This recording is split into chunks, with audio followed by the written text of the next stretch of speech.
এরপর আরেকটা স্বাধীনতা, সেটা হচ্ছে চিন্তা এবং মত প্রকাশের স্বাধীনতা। আর চিন্তাটা মানুষের মস্তিষ্ক থেকে আসে।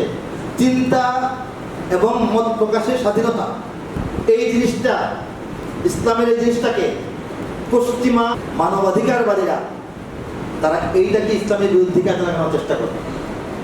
চিন্তার স্বাধীনতা, মত প্রকাশের স্বাধীনতা, এটার দ্বারা তারা বোঝায় যে অন্যের মত, অন্যের চিন্তাকে আক্রমণ করার স্বাধীনতাও আছে। ইসলাম বলে যে না, তোমার নিজের চিন্তা করার স্বাধীনতা আছে, তোমার মতটা তুমি প্রকাশ করার স্বাধীনতা আছে, কিন্তু অন্যের চিন্তা, বিশ্বাস, মতের বিরুদ্ধে আঘাত হয়, অন্যের এই ধর্মীয় মূল্যবোধ ক্ষুণ্ণ হয়, এতটা স্বাধীনতা তোমার নেই। স্বাধীনতা নির্দিষ্ট গণ্ডিতে আপনি স্বাধীন, এটা কি বলা হয় স্বাধীনতা। গণ্ডির বাইরে আপনি স্বাধীন হতে যাবেন না, গুলি খেয়ে হবেন। বাংলাদেশের মানচিত্রে আমরা স্বাধীন, এটা স্বাধীনতা।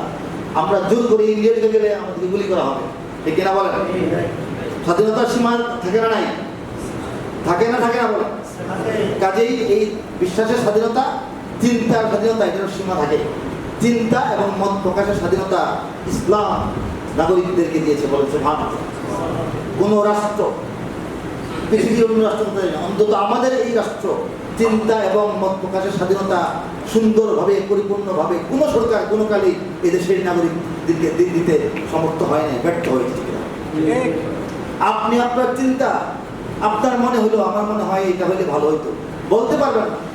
আপনি লিখতে পারবেন না, আপনি 10টা মানুষকে বলতে পারবেন না। অথচ দরকার ছিল যে হ্যাঁ, এই স্পটগুলি জনগণের মত প্রকাশের জায়গা।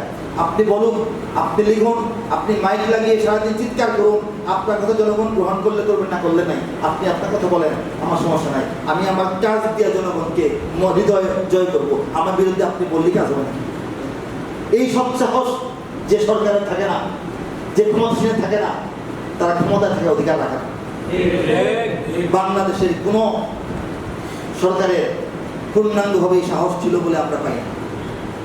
নিজের মত, অন্যের মতামত, এটাই হলো জালিমদের অত্যাচারের প্রধান প্রক্রিয়া, ঠিক কিনা বলেন? মত প্রকাশের স্বাধীনতা পত্রিকাকে দেওয়া হয় না, মত প্রকাশের স্বাধীনতা টিভি চ্যানেলকে দেওয়া হয় না। এক পেশে সংবাদ পেশ করা হয়, মিথ্যা সংবাদ পেশ করা হয়, গল্প বানিয়ে পেশ করা হয়, সত্যকে গোপন করা হয়, ঘটনা ঘটেছে এটাকে চেঞ্জ করে অন্য রূপ দেওয়া হয়। এভাবেই তো চলছে।